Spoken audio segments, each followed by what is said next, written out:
What's going on, y'all? So listen. What's going on, y'all? So we are back again for another episode review of the Haves and the Have-Nots. So this is season 7, episode 15, The Executor. Executor. Yeah, The Executor. So as we get into the episode, it picks up where it left off with Wyatt. We're just gonna get part of his stuff out the way. Okay. Wyatt is at the Iron Bone. Okay, this is where the mafioso is at. This is where he stabbed up Benny and left him there. This is the reason why he's got the whole family into trouble with the Malones and stuff like that. Mama Rose already said, Catherine and them, they gonna have to give her $1 million plus. He gonna still die, so it don't even matter at this point. Vinny then locked up because this fool then walked up into their bar, trying to get drugs. And he is already high as all hell, trying to get drugs, want to sell the jury. He's stupid, gonna give him the jury or whatever. He asking him, do you know who I am? Do you know who you are? Do you know where you are? He don't have no answer to any of these questions because he's so freaking hot at this point. And Sandy's standing there too. And then so he basically told him, okay, yeah, we'll take care of you because he wants some heroin, so he'll take care of you. We go downstairs in the basement. We got all the stuff down there. So he, of course, take his dumb self down there in the basement with Sandy. I said, girl, drugs don't care who do it. All right, drugs really don't care who do it. You will be looking stupid as hell all the freaking time. So at this point, we move on to Jim. Jim is trying to, get the password to, he's trying to get the tracker on the car that, first of all, we don't even know if Wyatt still got the car. We don't even know if Wyatt let that girl take the car because he was so freaking high at this point. We do not know. But the car that Wyatt is in is Amanda's old car. Nope, that was the car that he gave to Catherine gave to Hannah. Okay. And so at this point, Jim is on the phone with the people, with the tracking people, trying to see where the car is so he can track Wyatt, see what's going on with him, get him before he get killed and everything like that. But he can't get to the tracking because they asked him, his username, asked him the password, and the password is incorrect. Kind of find out all the cars are basically linked on the same account, and so somebody changed the password. Now at this point, he thinks to call Hannah. All right. Of course, Hannah don't want nothing to do with Jim at this. If I say at this point one more time, it's getting on my nerves. Hannah don't want nothing to do with Jim, all right? Because Jim is so disrespectful. We already saw the way that he was talking down to her. He always talked down to people anyway, but he was really talking down to Hannah because he looks at Hannah as just another help and probably just a black help as that, he a little racist, and he just got that white privilege just flowing all the way through his body, and he a man, a white man, and so he feel like he can talk and do whatever he wants to anybody. But Hannah has had enough of it. Okay, Hannah gets on the phone and was like, what you want? Okay, listen, I'm finna hang up. Now see, Hannah, you better than me. You better than me, because that first conversation, first of all, when I realized that it was Jim, I wouldn't have picked up the phone. Maybe the number popped up on the phone and you just didn't know what it is. If I don't know unknown numbers, I don't pick it up, okay? I really don't. Unless somebody is telling me that they're going to call me private, or, somebody important is calling, and then they say, they call me private or whatever. That's the only time I answer an unknown number, okay? If I'm expecting something from somebody important or whatever. But other than that, Ashley will not be answering unknown numbers, okay? You got to let me know heads up what your number is, when you going to call, so I can put that in my phone and be looking out for. Because Ashley will send you right to voicemail and then delete that. You know what I'm saying?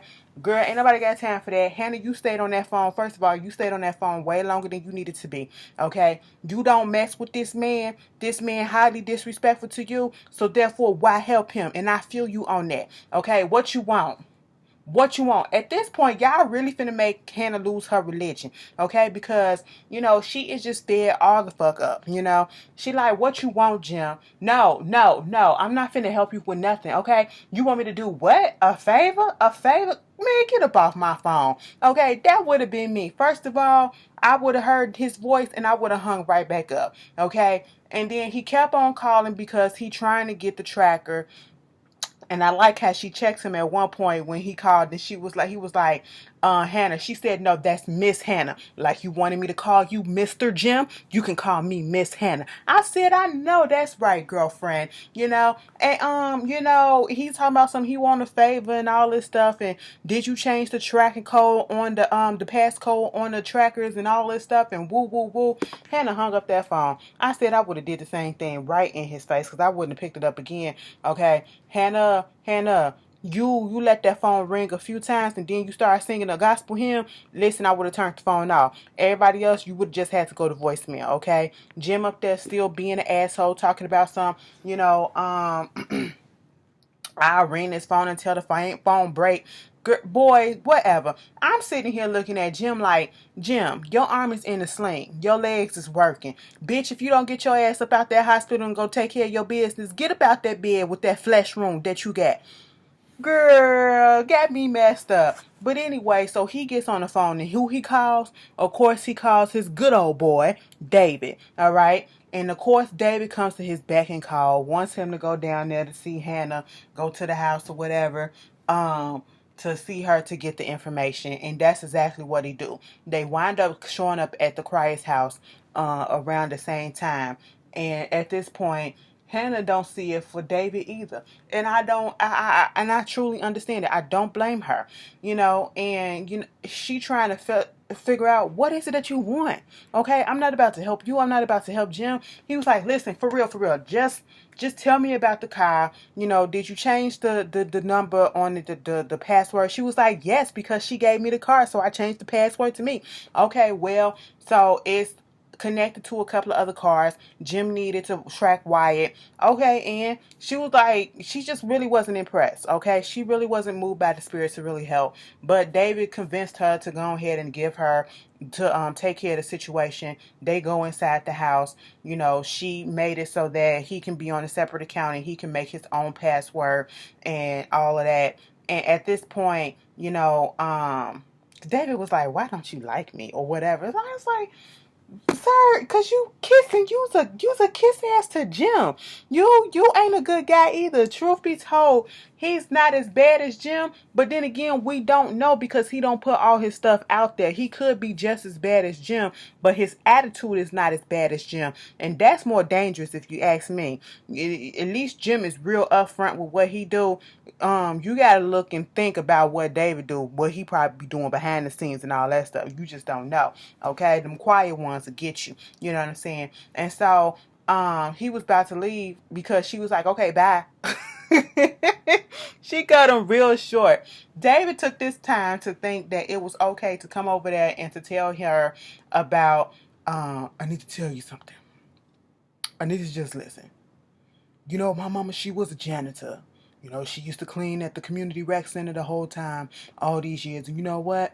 I was embarrassed for her, okay? I was really embarrassed. When she came to my graduation, I really didn't want her to come, and I was embarrassed that she was there. I wouldn't even tell people about her, all right? And I'm sitting here like, okay, Ian, what you trying to say? Me and Hannah was like, so what you trying to say? He was like, I see you got this moral and these integrities about you, and I need you to keep that, okay? You may not have a lot, but you got enough, and you need to keep that close to you and never falter.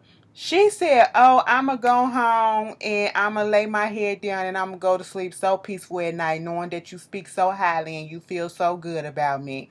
Woo, woo, woo. Truth be told, David was trying to make a connection with her and I get it, but I understand why Hannah reacted the way that she reacted. All of y'all, you can't trust them and what they say and stuff like that. And then it's just that you so close in cahoots with Jim. Girl, she been scorned and everything. Y'all been playing against her family this whole time. Girl, it ain't even that. And then you talking about something, well, you got Jim's money. She said, bitch, that ain't got nothing to do with me. I don't have that. That was my daughter, okay? My daughter ain't nothing to do with me, okay? You want something and you want some heat or whatever, issue to be taken up with her, okay? Take up with them. I didn't do anything, so keep me the fuck out of it, all right? So that wound up happening. Moving on from that, let's get to Jeffrey. Jeffrey wakes up in Justin's house, okay? Not Justin's house, Madison's house, all right? His apartment. And, he didn't really want him to go to work. He was trying to figure out what he was gonna be doing all day, so they gonna meet up, have some lunch or whatever later on. And just asking if Justin was still out there. I was like, Jeffrey, it's about time for you to get a job. Now I know in earlier seasons he was working at the little health clinic or psych clinic or whatever that his mom had or whatever built up, but I don't believe that he works there anymore. So what are you doing? You about to live off of daddy money? That's what you about to live off? Because I don't see Jeffrey hitting the pavements trying to get a job or anything. Like, what? You just sit around lounging and having sex all day. Like, that's all I see Jeffrey doing. Okay, and being stalked. All right. But then again, it's probably a good thing that he don't got a job right now, because Justin ass will be all up in there, messing, blowing up the spot, probably get him fired and everything. You just don't know. But anyway, so Madison leaves. They make their little plans for the night, for the day, little day plans and all that stuff. Madison did say that Justin was gone because, Jeffrey saw him kind of look out there to see if everything was cool, the coast was clear, and was like, okay, cool. So he goes outside, and Madison leaves. At this point, we hear a knock on the door. Knock, knock, knock. Stop knocking. And Jeffrey thinks that it's Madison. I was like, first of all, why would it be Madison? It's his house. He probably got his keys, unless he locked his keys inside. And so I was like, all right, I'm going to give you a pass on that. And so Jeffrey answers the door, and who at the door? Justin. I said, this boy. Jeffrey was like, you was out here all night. Now, you know I was out here all night. Come on, just talk to me. Just talk to me. Listen, I could be better for you than him. I just need you to make love to me. That's all I need you to do. Come on. I did this. I blew up my whole world for you. I did all of this for you. Just make love to me. Girl, Jeffrey said, listen, sir, I didn't ask you to do that. Okay, you need yourself some help? Please go get yourself some help, and you're not going to get it from me. And close that door in his face. Now, the last thing that Justin said was it, come make love to me? I'll be better to you than him. I'll be better than him to you, you know what I'm saying? Or I'll do you better than he does, You don't need him. Baby, Justin turned around and his brother was right there. I said, so it's a stalking trait up in the family. So this just runs in the family. All right, because the brother said, listen, he was like, what you doing here? He was like, I was following you. Okay, I was here all night trying to figure out where the hell you been and why you was over here too. So I was following you, I said, so y'all just stalk. That's the whole family trait. Y'all just really just be stalking people? This don't make no sense. Now we understand why Justin the way that he is a little bit, because it's inherited. It's inherited. And the family is so homophobic, it don't make no sense. At this point, he was like, so you over here trying to get back with old boy, huh? You know what I said? There won't be no queers up in this family. And it was like, oh no, that ain't what it look like or whatever. He making me do it. Oh, so he making you do it? Yeah, he making you beg for it, huh? That's what he doing. And next thing you know, he punched him up in his stomach. I said, listen, Justin. Now see, I don't want nobody to be gay bashed, but because the brother gonna try to beat the gay out of him again. It didn't work the first time. It's not gonna work this time. You're just probably gonna push him to the edge to probably kill himself. But for this, actions got consequences, Justin, in this case. And it's hard to feel sorry because, anybody else, I would be like, that's messed up. But because of how much of an asshole and a stalker and a bitch he has been, he don't deserve to get his ass beat because of his sexuality. But on the other hand, I don't feel sorry for him. I feel a little bit of sorry because that's not right. Because I wouldn't want nobody to go through that just because of that. But, it's a tough situation of feelings in there. I'm conflicted. Y'all tell me how y'all feel about that situation. Meanwhile, back at the prison, you got Catherine is in jail, right? And then this new police officer come over there, this black guy. I said, ooh, chocolate, and he come over there because his skin was beautiful. Like, his skin was everything. And so he come over there. Miss Cryer, what's going on? And she was like, well, she said, at least somebody up in here know exactly who I am. Yeah, I know who you are. I went to school with Amanda. Oh, you Gloria's son. What you doing here? I thought you was in college. Well, it was only in college, for the scholarship that you gave us to the kid. I didn't understand what that meant. Like they don't give out the scholarships no more, so his schooling couldn't continue. That's probably what he was trying to get at or something like that. But since he was cool with Amanda, he gonna look into, and he's new on the force, so he's gonna look into what happened to Wyatt. All right. And so at this point, Catherine standing there just minding her business, and here come inmate Sylvia. All right, she was like, "Listen, they gonna kill your son. Let me tell you something. Them Malones, they crazy as hell. I know a family. I knew a dude that owed them some money or whatever, and they killed the whole family." Girl, Catherine was like, "Man, ain't nobody sweating them. What they need to do is be fearing me. That's what they need to do, because I'm the big done dot up in here. I'm the queen." "Oh, so you the queen? You keep on saying that. You saying a lot of talk, but ain't no action coming through." She was like, "What's your name?" She was like, "Sylvia." She said, "Sylvia, you need to shut up and sit the fuck back. Now y'all up in here need to know who the hell I am." I said, "Oh, this is a different Catherine from when we first saw her get up in them prisons, okay? When she was behind those prisons walls, the first time she was scared. What is this? What is that?" Girl, it took a couple of days and they didn't turn Catherine out. She thinks she queen pin up in there. I said, "You know what? I like big bad Catherine. Let's see how long you can keep this up, okay? When it comes down to it." Somebody probably gonna try Catherine, and I mean fight her, okay? Yeah, that's how y'all gotta make it look real by trying to fight her, whatever. So then also speaking of David, before he went to go see Hannah or whatever, or right after he went to go see it, either way, he came outside and Alyssa ass still out there again. I said, "This stripper bitch, girl, you gotta go. You gotta go. No shade to the strippers, no shade to the hoes, but you doing a whole bunch, okay?"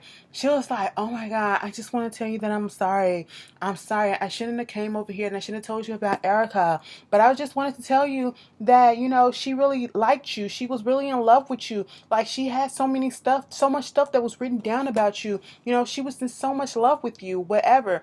But I shouldn't have told you that." He was like, "Okay, and get off my property." She was like, "I can't. Like, can I get my purse and my cell phone from out your car?" "I don't have your purse and your cell phone. It's inside your house." So the security guard go get it. And he was like, "Girl, go ahead and get up off my property." I said, "What was the point of this? What was the point of this?" This was a throwaway scene when that whole little storyline about Erica and all that stuff, and "I don't work for your wife" and all that. Girl, that was a throwaway scene. Tyler, we ain't need it. Okay, we ain't need it. You just needed to give. I see what you was doing. You was just giving people opportunity to get an acting job and to get some money. So that's understandable. I let it go. Moving on from that, Benny and Pause. Another throwaway scene to me. The whole presidential stuff at this point, it's tedious, okay? It's tedious, and it's like, do we really need it? Okay, you can exit out, because at this point it's a little dry, it's a little stale. I'm just being honest. Because I'm not even interested in it.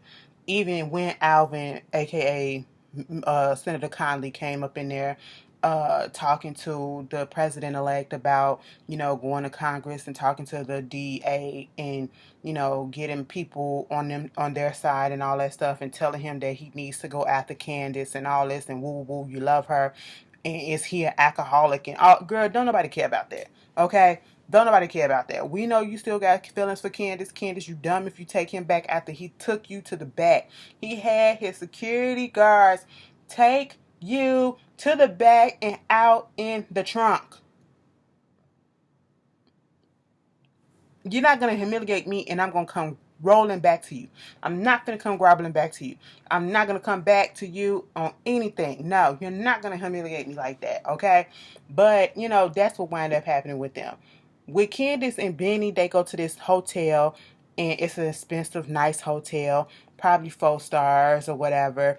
And because Benny was complaining about how much it costs, probably 3, something like that. Brown probably 3.5, probably 4 stars or whatever. He was complaining about the cost.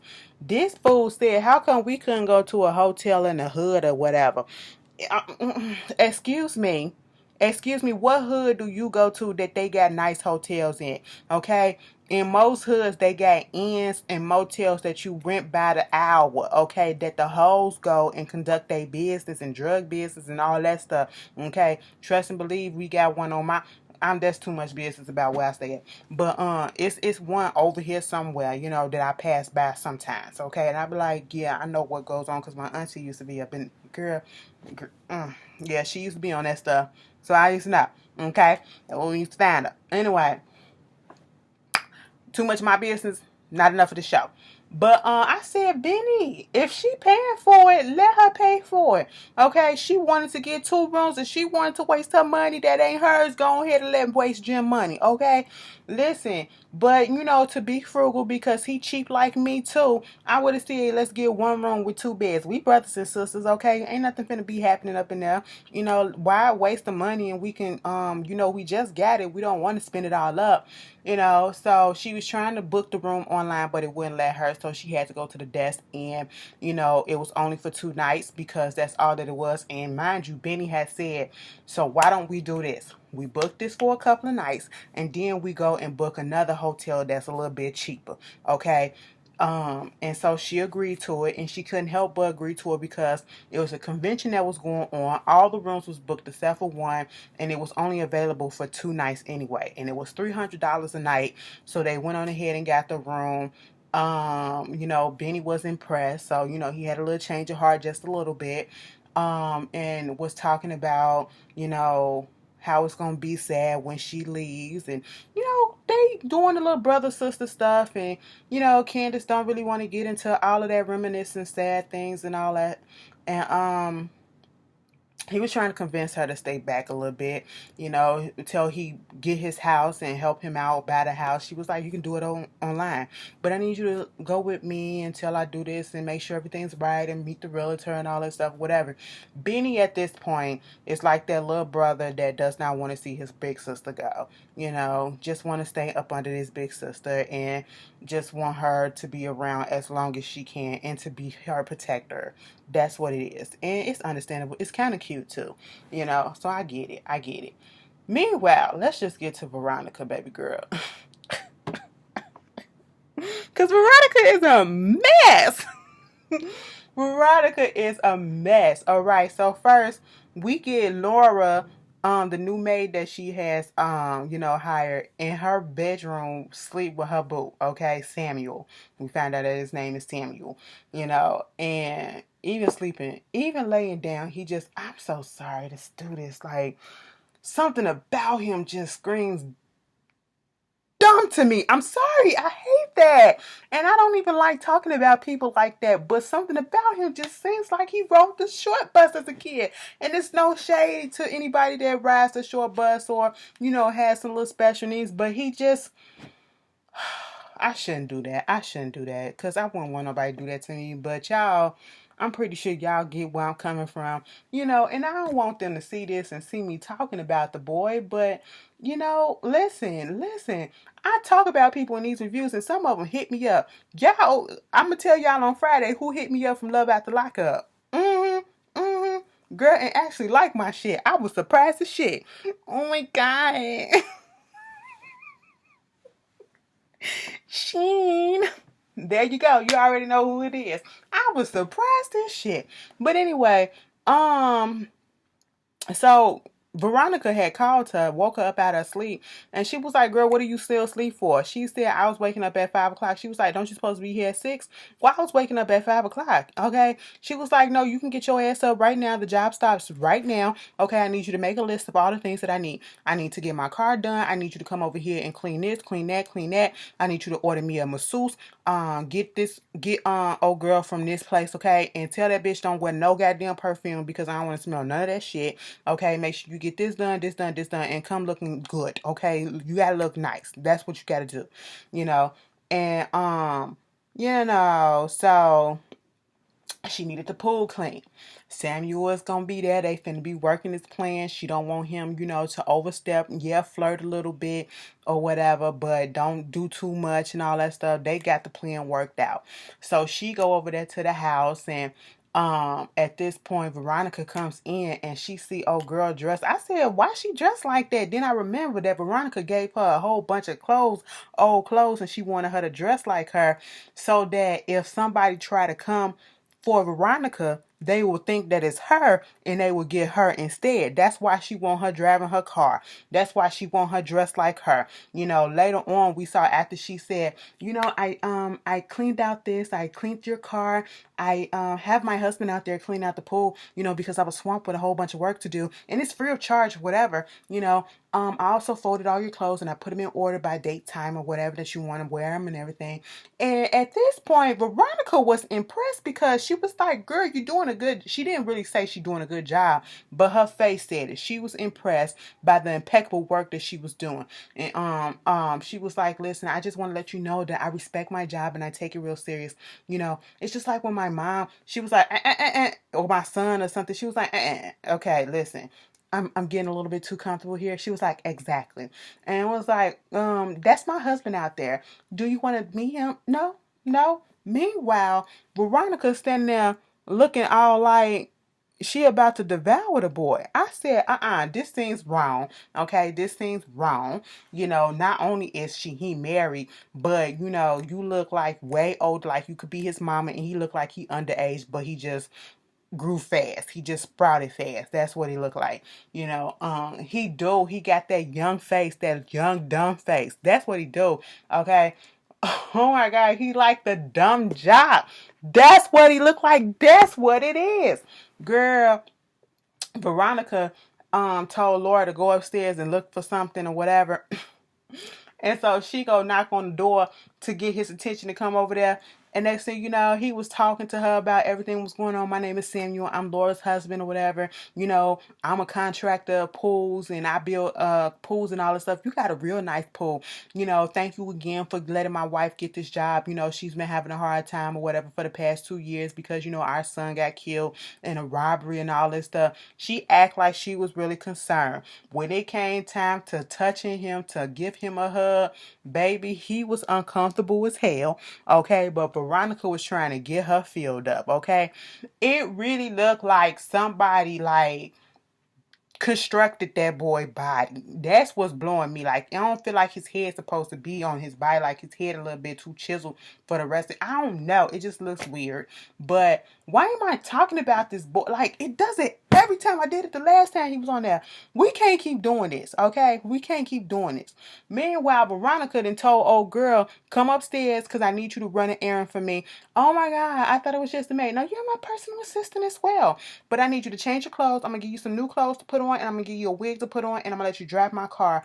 And I can't have you going into the boutique looking a mess or whatever. You know, you got a standard to uphold.